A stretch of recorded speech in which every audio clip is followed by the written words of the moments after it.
Welcome back, everyone. Well, believe it or not, it was 1984 when the AIDS Council of New York was formed to try to combat this new disease, insidious disease called HIV. Well, a lot has happened since 1984, and we found out that the organization just recently went through a name change and whatever. So we invited the executive director, Julie Harris, to come in and explain a bit about what the organization is doing and also to make you aware of a fundraiser that's coming up. So first, welcome, Julie. Thank you. Thank you for having me. Oh, you're welcome. Nice to have you here. Hard to believe, 1984, right? AIDS Council was formed. 30 years ago. 31 going on. That's unreal. Now, you've been involved with the organization, I think you were telling me, 18 years. Yes, just past 18 years. Well, a lot has changed, so I want to talk about the name change and what's going on, but in the 18 years that you've been involved, what kind of changes have you seen? The biggest change we've seen definitely is the medications that are available to help people. And really, in the early days, there was really nothing out there for folks. And then AZT came along, and then in the mid-90s, there was protease inhibitors. And now there are several medications that are available, and they have less side effects, they're easier to take. And the key to that is getting people identified early and getting them into treatment and having them stay in treatment. Right, you know, it was really even until like the mid-90s where it was just a death certificate. That's all there was to it. And I'm sure many of us had friends who knew of people that when they found out they had AIDS, that was it. Well, a lot has changed since then. People were not diagnosed, and when they were, probably within a few weeks to months, people passed away. So, wow, changes, right? Yeah. Some things, before we went on air, Julie was telling me that you've noticed that there were some things that were sort of common to any of these sort of chronic conditions that you were facing with HIV that were applicable to things like diabetes and asthma and obesity and substance abuse. So recently the organization went through a name change, correct? Correct. What happened? What's the name? The name is the Alliance for Positive Health. Alliance for Positive Health. Wow, that's nice. Yeah. And as you were telling me before we went on air, you've expanded your reach in terms of preventative care and also in care. Sure. One of the things that we realized with serving people living with HIV and AIDS is that we had a core service, which was case management or care management, that helped people get into medical treatment and stay in medical treatment. Right. And we realized that there was a need for that for people with diabetes and cardiovascular disease and mental health issues and substance use issues.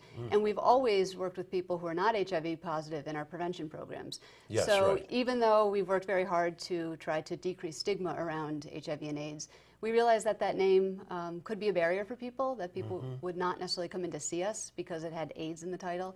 So we went through a whole, probably a 1.5 to 2 year planning process. And we had a work group, and we worked together and came up with the Alliance for Positive Health. So what kind of services does the Alliance provide for people? Say it is diabetes, say it is asthma, obesity, some of the things that you mentioned. Right. Our core service really is care management, which is working with people, helping them get the services that they need. We do focus on medical treatment, but we also help people if they need housing, if they need transportation, if they need help applying for Social Security benefits or social services benefits. We will do anything we can to help someone get stable. So while we are serving people with other chronic conditions, HIV and AIDS still is at our core. It's our still primary population that we're serving. And you know, we've seen the benefit for people because people are, like I said, living longer if they are taking advantage of the medical care that's out there. Well, you know, there's a lot of confusion when you get any one of these chronic illnesses about what could I do, what are the next steps to take. One of the things that struck me that you mentioned before we went on air is that it goes, you help with transportation, you might help with some financial aid. Sure. You certainly can put them in contact with the agencies that provide the services. But nutrition, that was another one that caught my attention. That's a program that, it's a relatively new program for us, I think going on 2 or 3 years, that really working with people, specifically with HIV, to help them really look at the food that they're eating, provide nutrition education, nutrition counseling, and we do cooking classes for people, because it really is one of those kind of holistic ways of working with people to say, if your nutrition is better, hopefully your health is going to be better too. Yes, right. You know, obviously an organization, really a terrific outreach into the community and of need of funds, but a very interesting twist. I mentioned before we went on air to Julie that, you know, we do a lot of interviews, there are a lot of fundraisers, but this one is very unique. it happens on Thursday, April 23rd. Yes. And what happens? What happens? This is part of a larger national project called Dining Out For Life. And in this region, we do cover 15 counties.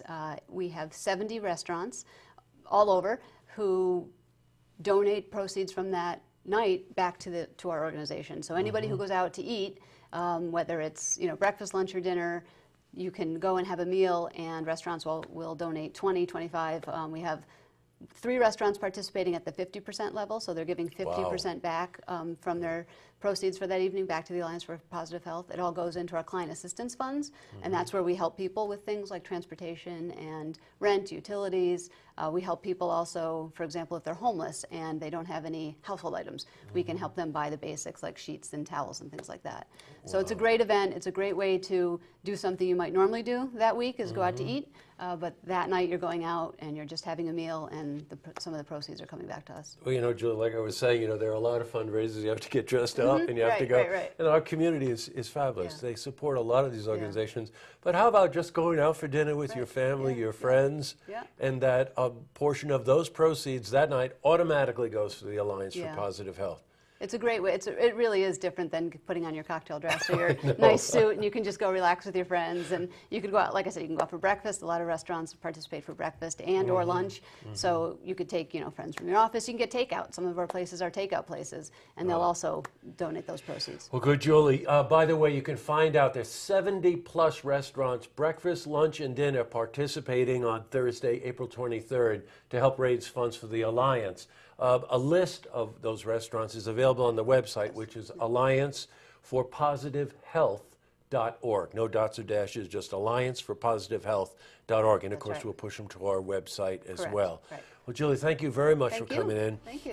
You do 3 major fundraisers Yes, a we year, do. so we'll have you back again before the next one, and see if we can help you in the endeavors for this really worthwhile organization. Thanks for coming in. Thank you. To see this interview again, you can head to our website, looktvonline.com.